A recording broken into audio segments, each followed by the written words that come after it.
Hello viewers, আসসালামু আলাইকুম। আজকে আমরা দেখব ভার্নিয়ার ধ্রুবক কাকে বলে এবং পরিমাপের একক কাকে বলে, মাত্রা কাকে বলে।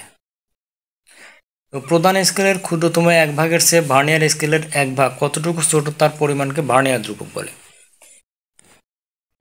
তাহলে কি প্রধান স্কেলের ক্ষুদ্রতম এক ভাগের চেয়ে ভার্নিয়ার স্কেলের এক ভাগ কতটুকু ছোট তার পরিমাণকে ভার্নিয়ার ধ্রুবক বলে।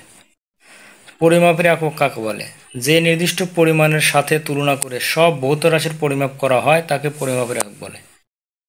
তাহলে কি পরিমাপের একক কাকে বলে, যে নির্দিষ্ট পরিমাণের সাথে তুলনা করে সব ভৌত। হ্যালো ভিউয়ার্স, আসসালামু আলাইকুম। আজকে আমরা দেখব ভার্নিয়ার ধ্রুবক কাকে বলে এবং পরিমাপের একক কাকে বলে, মাত্রা কাকে বলে। তো প্রধান স্কেলের ক্ষুদ্রতম এক ভাগের চেয়ে ভার্নিয়ার স্কেলের এক ভাগ কতটুকু ছোট তার পরিমাণকে ভার্নিয়ার ধ্রুবক বলে।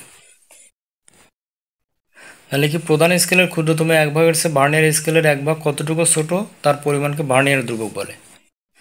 পরিমাপের একক কাকে বলে, যে নির্দিষ্ট পরিমাণের সাথে তুলনা করে সব ভৌত রাশির পরিমাপ করা হয় তাকে পরিমাপের একক বলে। তাহলে কি পরিমাপের একক কাকে বলে, যে নির্দিষ্ট পরিমাণের সাথে তুলনা করে সব ভৌত